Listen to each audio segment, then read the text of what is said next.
哎，这里有一个充满惊喜感的黑色的楼梯啊，这个我太喜欢了。混凝土的门框有很多人工凿的细节啊，这个空间呢让我想到了法国的朗香教堂。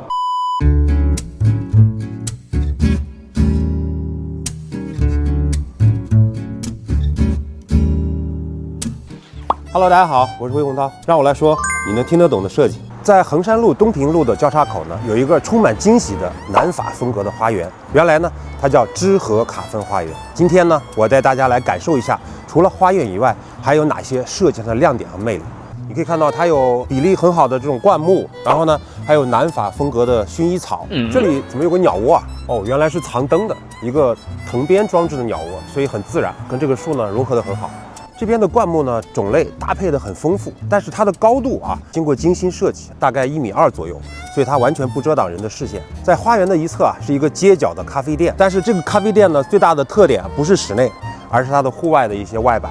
在一个南法的公园里边，围绕着一棵树做了一个抬升的休息平台，不要太松弛啊。这个我太喜欢了，这是一个混凝土的门框。但是呢，它这里面有很多人工凿的细节啊，这里边有大量的人的工时的贡献，甚至包括外立面的混凝土的柱子，也是人一点点凿出来的。这里更有细节啊，你过来看一下，又是横向的肌理，又是竖向的肌理，所以它非常丰富。咖啡店进去看一下，这个防尘垫啊，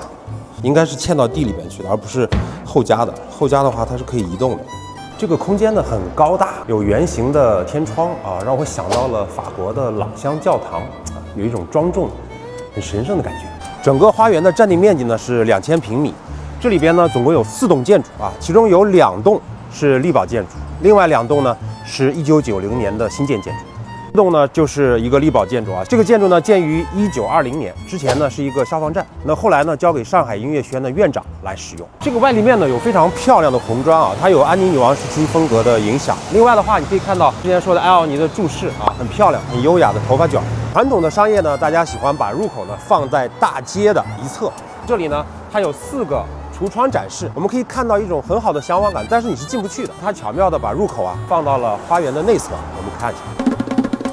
这里才是它的主入口，所以在这个位置，你就可以感受到整个花园的魅力啊。这里的室内啊，改造以后天花很有意思啊，它把空调呢巧妙地移到了墙的侧面，是侧出风，然后上面只保留了灯光和一个消防喷淋的功能。哎，这里有一个充满惊喜感的黑色的楼梯啊。首先呢，它是因为这2栋楼呢具有一个消防的功能，另外的话呢，设计师也巧妙的啊把它做成一个景观打卡的一个楼梯。这栋男装品牌店呢，也是一个新建的建筑，大家可以看到它下面啊是上海水洗石水平向的外立面。那这个外立面呢，致敬了芝和在法国巴黎的一个旗舰店的外立面。上面的那个浅米色的砖，也是取自了老建筑的肌理。我身后这栋呢也是力保建筑啊，它外立面用了大量的水洗石的材料啊，所以呢那栋新建的建筑很巧妙的啊从这边吸了一些颜色，把它贴过去啊，2栋建筑很好的呼应了起来。在2楼呢，它有一个非常尺度艺人的阳台，花园式的小露台。据说呢这里的地砖啊是当时在修缮的过程中发现的，然后呢又把它